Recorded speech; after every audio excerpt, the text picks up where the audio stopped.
하늘에 계신 사랑이 너무나 많으시고 자비가 넘치시는 우리 하나님 아버지, 이 아침에도 저희들 소망 가운데 눈을 뜰 수 있게 하여 주시오며 감사와 영광을 올려드립니다. 아멘. 하루의 시작인 아침을 맞이하면서 살아계신 하나님을 묵상하게 하시고 참 진리 되시는 하나님의 말씀으로 저희들의 심령을 가득 채워 주시옵소서. 아멘. 오늘 하루도 저희들 생각과 은행을 하나님께서 인도하여 주셔서 저희들 모두가 주님 안에서 뜻있고 즐겁고 은혜 넘치는 하루 되게 인도하여 주시옵기를 소망합니다.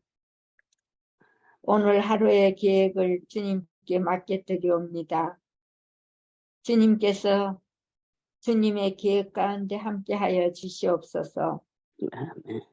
하나님 아버지, 당신의 아드님 예수 그리스도의 이름으로 기도드리옵나이다. 아멘. 아멘.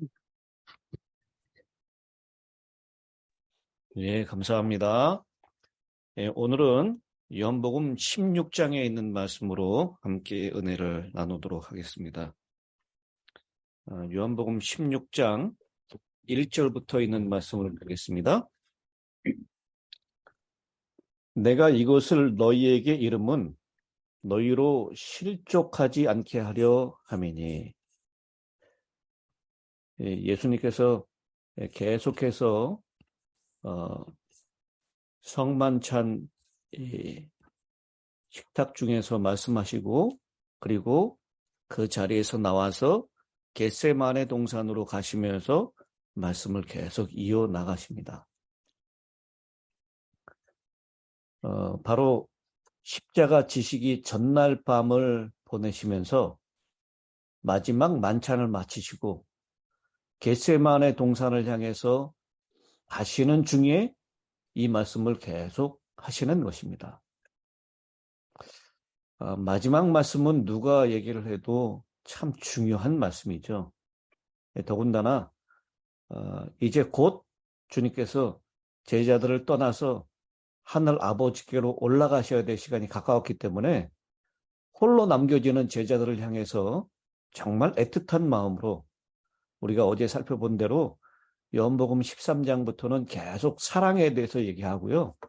그리고 그 사랑이 어떠한 것인지를 증명해 보이시면서 말씀을 하십니다. 그 사랑의 절정인 십자가를 앞두고 말씀을 하시는 것입니다. 그런데 이렇게 미리 말하는 이유에 대해서 이런 핍박과 박해를 당하게 될 때 완전히 믿음을 떠나서 실족하지 않도록 주님께서는 미리 이것을 말씀하신다라고 지금 제자들에게 말씀을 하시는 것입니다. 2절, 사람들이 너희를 출교할 뿐 아니라 때가 이르면 무릇 너희를 죽이는 자가 생각하기를 이것이 하나님을 섬기는 일이라 하리라.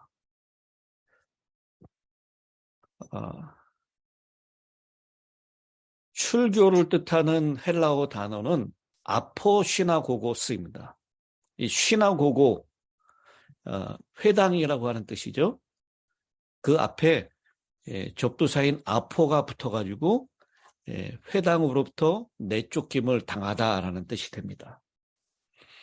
문자적으로는 회당으로부터 나오지 못하게 한다. 그게 출교인데, 유대인 사회에서 회당에서 쫓겨난다는 말은요, 그게 신앙의 영역만을 의미하는 것이 아닙니다. 바로 유대인 공동체 속에서 완전히 거부되고 유대인의 소망과 공감대에서도 끊어지게 되는 것을 얘기하는 것입니다. 그래서 주변에 있는 사람들로부터 이방인들보다도 더 나쁜 자로 간주가 될 것이고요. 직장이 있으면 직장도 잃어버리게 되고 가족들에게서도 추방당하는 일이 벌어집니다. 그래서 이 출교당한 사람들을 어떻게 대했는지 유대인의 기록을 살펴보면요. 모든 회당 모임에 나갈 수 없는 것은 당연한 것이고요. 그에게서 2m 이내의 접근을 금지시켰습니다. 그리고 교제도 금하였고 물건을 그에게 팔거나 혹은 함께 앉아서 음식을 먹는 것도 금지되었습니다. 또한 그가 죽으면 우는 것도 금지시켰는데요. 시체에다가도 돌을 던졌다라고 얘기합니다. 그래서 이 출교는 그냥 너 이제 교회 나오지 마 이 정도가 아니고 사회적으로 죽음을 당하는 것입니다. 지역 사회로부터 가족들로부터 완전히 사회적 죽음을 선고하는 행위였습니다. 그러니까 이 출교당할까봐 자신이 예수 믿는 것을 두려워했다라고 하는 것을 우리가 좀 어느 정도 이해를 할 수 있겠죠. 교회 못 나가는 것뿐만 아니라 그는 이미 사회적으로 죽음을 선고받는 일이기 때문이었습니다. 그런데 그거에 그치는 것이 아니라 때가 되면 너희를 죽이기까지 할 것이다 라고 말씀을 하십니다. 이거 누가 당하셨던 경험이죠? 예수님께서 먼저 당하셨던 경험입니다. 그러면서 이게 하나님을 섬기는 일이다라고 얘기한다라고 하는 것이죠. 예수님을 하나님으로 믿었다라고 하는 주님의 제자들, 참 하나님은 한 분이라고 믿었던 유대교의 시각에서 보면 예수도 하나님이라고 주장하는 예수 자신과 그 제자들의 주장은 받아들이기가 힘든 것이었습니다. 그래서 신성모독, 불경죄를 뒤집어 씌웠고요. 그래서 이 하나님을 모독하는 사람을 박해하는 일, 심지어는 그들을 죽이는 일까지도 하나님을 섬기는 일이라고 정당성을 부여했습니다. 우리가 바울의 경우를 보면 잘 알 수 있죠? 바울이 사울이었을 때 다메섹으로 가서 예수 믿는 자를 잡아오려고 했던 이유도 바로 이 하나님을 열심히 믿는 일이 이 하나님을 대적하는 사람, 하나님을 모독하는 사람들을 죽이는 일에 해당된다라고 생각했기 때문입니다. 물론 예수님을 죽인 사람들부터도 그랬죠. 가야바를 비롯해서 대제사장들이 예수님께 뒤집어 씌운 제목이 하나님의 이름을 참남되게 했다. 신성모독의 죄를 씌워서 그를 결국은 십자가에 죽게까지 했던 것입니다. 하나님의 일을 열심히 하는 것은 하나님을 믿지 않고 하나님을 모독하는 사람을 죽이는 일, 그것이 하나님을 믿는 일이다라고 그렇게 생각을 했다라는 것입니다. 이렇게 하는 것은 3절에 표현한 대로 그들이 이런 일을 할 것은 아버지와 나를 알지 못함이기 때문이다라고 말씀을 하십니다. 하나님을 잘 안다고 생각했었는데 하나님에 대해서 너무 오해를 많이 했고요. 하나님의 보내신 자, 그들이 그토록 기다렸던 그리스도 메시아에 대하여 전혀 알지 못했기 때문에 이런 일을 저지르는 것이다. 그리고 내가 떠나고 난 다음에 나를 믿고 따르는 너희들에게도 이런 일이 있는데 이것 때문에 낙담하고 믿음을 포기하고 실족하지 않도록 내가 미리 말한다라고 말씀을 하고 있는 것입니다. 4절, 오직 너희에게 이 말을 한 것은 너희로 그때를 당하면 내가 너희에게 말한 이것을 기억나게 하려 하며 처음부터 이 말을 하지 아니한 것은 내가 너희와 함께 있었음이라. 지금까지 박해를 당하고 미움을 당하는 것은 예수님 혼자였습니다. 물론 예수를 따르던 제자들에게도 어느 정도 영향이 있었겠지만 그 모든 미움은 예수님께 집중되었었어요. 근데 이제 때가 되었던 것입니다. 예수님은 곧 떠나시게 될 것이고 예수님께 있었던 미움과 박해는 우리가 어제 살펴본 대로 세상에 속해 있지 않고 세상에서 불러낸 너희들에게 이제는 집중될 것이다. 근데 그럴 때 내가 이미 너에게 이런 말을 기억하고 그것을 담담히 받아들이고 그리고 그것 때문에 믿음을 잃지 않고 실족하지 말고 믿음과 신뢰 가운데에서 확신을 가지고 나가라라고 하는 말씀을 주고 계시는 것입니다. 예, 그러면서요, 이렇게 어려움을 당하고 이렇게 미움과 박해를 당하는데도 불구하고 내가 떠나는 것이 너에게 유익이기 때문이다라고 말씀을 하고 있습니다. 지금 내가 나를 보내신 이에게로 가는데 너희 중에서 나더러 어디로 가는지 묻는 자가 없고 도리어 내가 이 말을 함으로 너희 마음에 근심이 가득하였노라. 물론 이 도마나 베드로가 예수님 어디로 가십니까? 라고 질문을 했죠. 근데 그들 잘 알지 못하고 질문했던 것이고요. 예수님이 어디로 가시는 거에 대해서는 관심이 없어요. 예수님이 떠나고 이르러 오는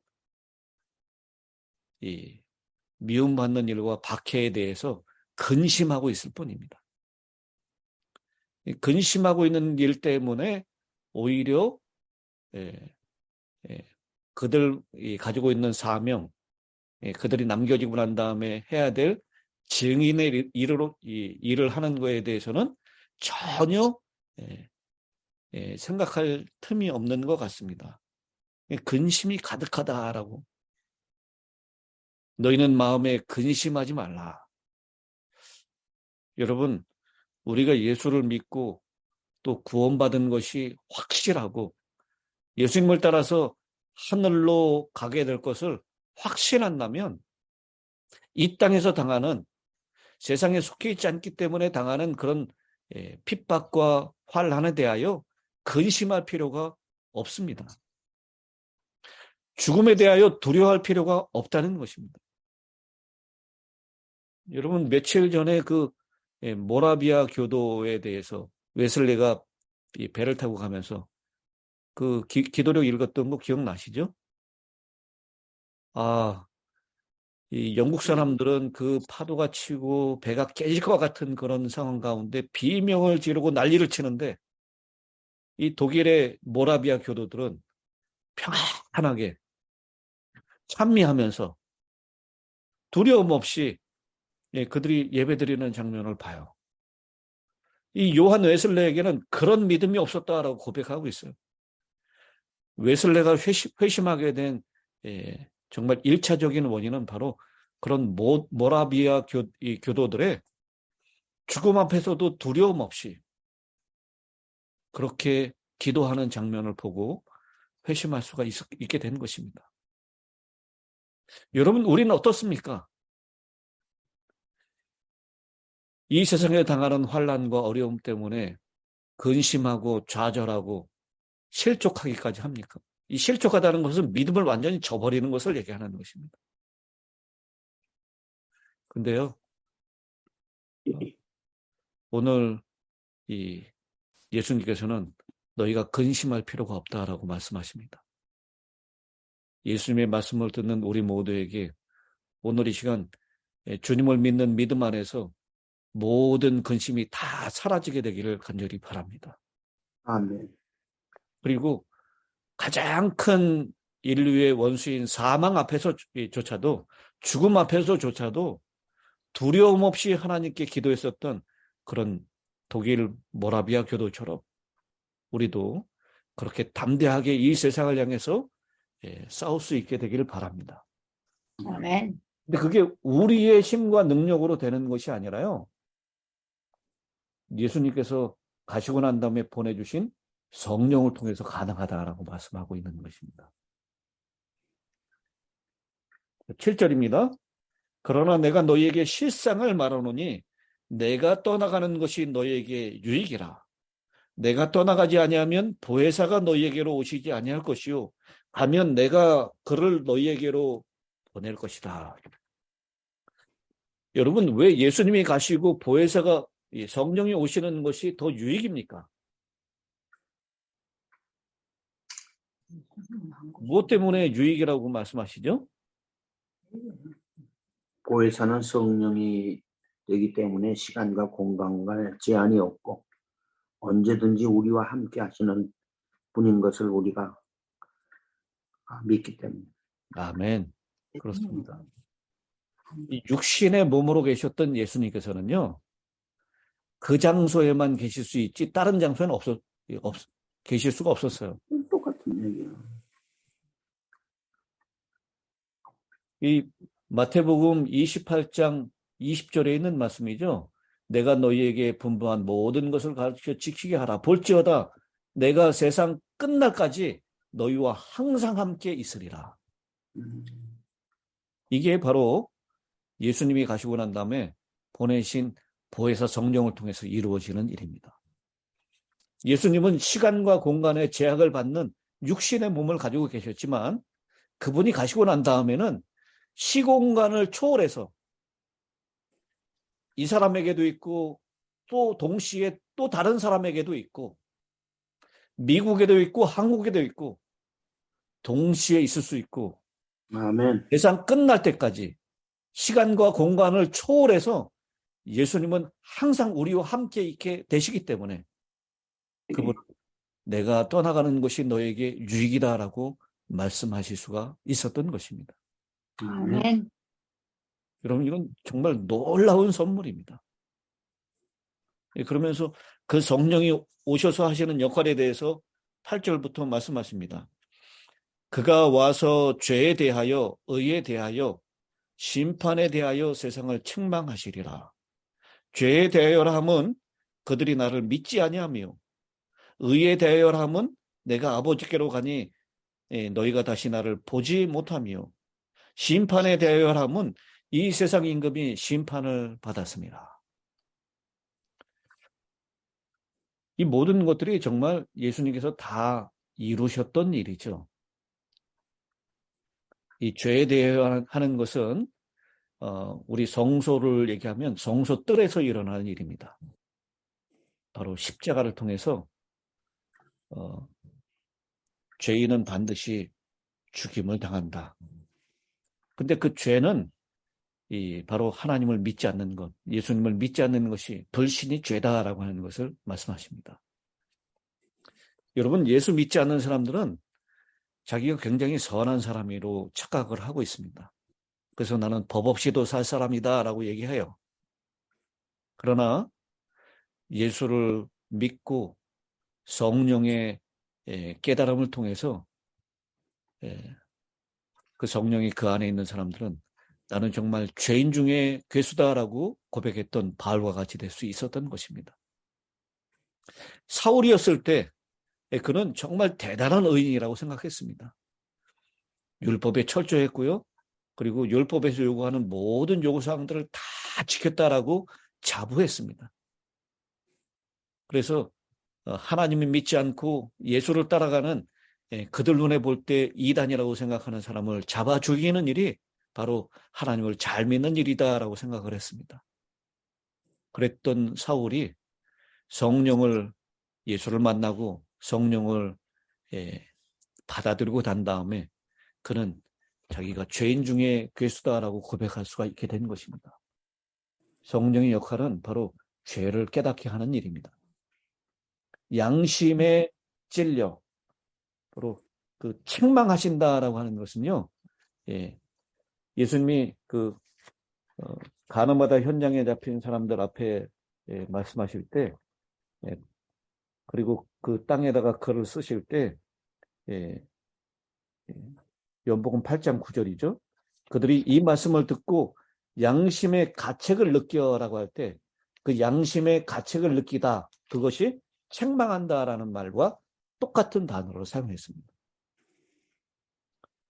우리 스스로는요, 우리가 죄인인지를 몰라요. 얼마나 큰 죄인인지를 깨닫지 못합니다. 근데 비로소 십자가 앞에 설 때, 성령께서 우리를 깨닫게 하실 때, 우리가 큰 죄인임을 느끼게 되는 것입니다. 두 번째, 의에 대하여라 함은 내가 아버지께로 가니 너희가 다시 나를 보지 못하며라고 했습니다. 이것은 성소에서 얘기하면 바로 성소에서 일어나는 일입니다. 바로 이 의로운 사람만이 하늘로 간다라고 얘기했는데, 죄인으로 정죄당해서 죽었던 예수님께서 십자가에 달려 돌아가시고 난 다음에 3일 만에 부활하시고 그가 의로우신 분이다라고 해서 승천하셨습니다. 주님께서는 이 땅에 계시는 동안 하늘나라에 갈 사람들은 의를 받아야 된다라고 얘기했어요. 그래서 무엇보다도 너희는 먼저 그의 나라와 그의 의를 구하라라고 말씀을 하시죠. 그래서 입혀주시는 의, 많이 들어보셨죠? 예수를 믿을 때 의롭다라고 칭해 주시는 것. 그리고 매일매일 하나님의 말씀과 또 기도와 성령의 부어주심을 통해서 나누어 주시는 의, 그 의를 받아야지만 하늘로 올라갈 수 있다. 그래서 성령께서 오시면 바로 예수님께서 그런 의로우심으로 하늘로 승천하셨다라는 것을 보여주신다. 그것을 깨닫게 하신다라고 말씀합니다. 그래서 우리가 죄인인 것을 깨닫게 하실 뿐만 아니라 우리가 정말 예수님의 필요한 존재다. 예수님의 주시는 나누어 주시고 입혀주시는 의가 매일매일 필요한 존재다라고 하는 것을 양심적으로 깨닫게 하신다라고 말씀하고 계십니다. 그 다음에 심판에 대열함은 이 세상 임금이 심판을 받았습니다 라고 했습니다. 이건 성소로 따지면 지성소에서 일어나는 일입니다. 바로 지성소에 있는 심판의 기준인 법계 안에 들어있는 십계명을 통해서 모든 사람은 심판을 받게 될 것입니다. 모든 사람이 죽는 것이 정해진 것처럼 한 가지 분명한 일은 심판이 정해진 것이다라고 히브리서 9장에 말씀하고 있지 않습니까? 심판이 없다라고 얘기하는 것은 이것은 예수님의 사역을 전면적으로 부인하는 것입니다. 그리고 와서 우리에게 다른 보혜사로 오셔서 성령께서 하시는 일을 전면적으로 부정하는 일입니다. 바로 예수님께서 이 땅에서 이루셨던 그 일을 또 다른 보혜사 성령께서 오시면 그 일을 하실 것이다 라고 오늘 16장은 말씀을 하고 있습니다. 12절, 내가 아직도 너희에게 이를 것이 많으나 지금은 너희가 감당하지 못하리라. 예수님 계실 때 아무리 얘기해도 제자들이 더디 알아들었고 하늘의 것을 얘기하니까 도저히 이 땅에 있는 또 세상의 가치관을 가지고 있는 제자들로서는 깨달을 수가 없었던 것입니다. 그래서 다 얘기하지 못한다. 감당하지도 못한다.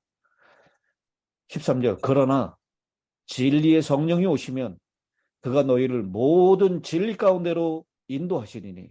아멘. 여러분, 성령이 오시면 우리를 모든 진리 가운데로 인도하실 것입니다. 여러분, 하나님의 말씀을 읽다가 깨닫지 못한다면, 그것이 감당할 수가 없다면 진리의 성령을 초청하시게 되길 바랍니다. 아멘. 성령께서 오셔서 우리를 깨닫게 하실 것입니다. 성령께서 오셔서 우리의 양심을 가책을 받게 하실 것입니다. 내가 지금 말씀 앞에 바로 서 있는지, 하나님의 품성을 온전히 반사하고 있는지 그것을 깨우쳐 주실 것입니다. 그런데 그분이 오시는 것은 그가 스스로 말하지 않고 오직 들은 것을 말하며 장래일을 너희에게 알리시리라. 이 장래일을 알리신 그 일이요, 완전히 풍성하게 이루어진 사건은 바로 요한계시록에 나옵니다. 요한계시록에 장래일을 말씀하시는, 그래서 귀 있는 자는 누가 교회들에게 하시는 말씀을 들을지어다? 성령이. 성령은 바로 장래일을 말씀하시는 일을 하시는 분이십니다. 그래서 우리에게 장래일을 분명하게 이 성령을 통해서 말씀하시기 때문에 그 말씀하신 일이 이루어지는 것을 보므로 우리는 그 말씀하신 일대로 이루어지는 큰 근심과 걱정과 환란이 다가오는 핍박이 다가오는 그때에도 실족하지 않을 수 있게 됐다라고 우리는 확신할 수 있습니다. 그러면서 그가 내 영광을 나타내리니 내 것을 가지고 너희에게 알리시겠음이라. 무릇 아버지께 있는 것은 다 내 것이라. 그러므로 내가 말하기를 그가 내 것을 가지고 너희에게 알리시리라. 바로 삼위 하나님의 관계에 대해서 요한은 이렇게 아름답게 예수님의 말씀을 기록하고 있습니다. 아버지와 아들의 관계가 그러했듯이 또 아들이 보내신 성령의 관계가 또한 그러하다라는 것. 이 삼위일체의 완벽한 조화의 사역을 통해서 오늘 우리가 환난을 당하나 핍박을 당하나 그리고 심지어는 죽음의 자리에까지도 이르게 되나 그것 때문에 근심하지 않게 될 것이다 라고 말씀을 하십니다. 오늘 너희 마음에 근심이 가득하여도다. 예수님이 그 말씀을 하실 때 오늘 나는 어떤 상태인지를 다시 한번 확인해 보면서 주님이 주신 말씀 때문에 또 깨닫게 하시는 성령의 사역을 통해서 또 장래일을 우리에게 미리 말씀하시는 성령의 증언을 통해서 근심하지 아니하고 주님 주시는 평안과 기쁨이 우리 가운데 충만한 하루가 되시기를 간절히 바랍니다. 아멘. 자, 이제 마지막 기도를 우리 노경훈 장로님께서 해주시겠습니다. 노 장로님 마이크를 켜주시고요.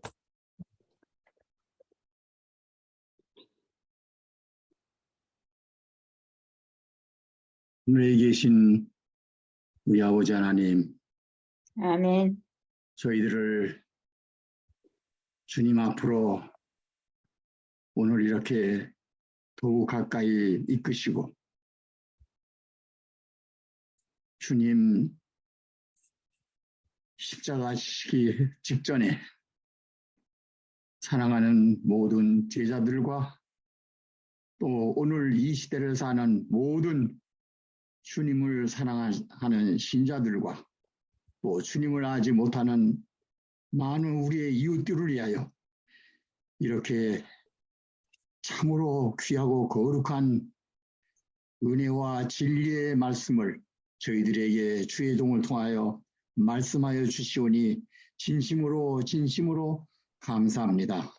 우리 아버지 하나님, 그 거룩한 말씀을 우리 모두의 심령에 성령의 충만하신 임재로 기록해 주시고 항상 그 말씀을 우리 마음속에 명삼하고 또 주의 은혜의 손길에 우리 자신들을 온전히 맡기고 주님의 성령께서 저희를 이끌으시는 대로 주님 먼저 가신 거룩한 진리의 길로 또 아버지 계신 그 길로 저희 모두를 오늘도 주님이여 인도하여 주시고 저희로 이 세상 모든 것을 이기고 주님께 영광을 돌리는 남은 시대를 사는 거룩한 백성의 아름다운 생애를 사는 여기에 계신 모든 성도들과 또 우리의 이웃 자녀손들과 우리의 이웃들이 되기로 축복하여 주시며 오늘도 주의 종을 통하여 이토록 귀한 진리의 말씀 주셨사오니 주의 종과 또 돕는 모든 종들 위해 각절의 성령으로 더욱 충만케 하시고 강건케 하여 주시옵기를 간구하오며 주 예수님의 이름으로 기도 올려옵나이다. 아멘. 아멘.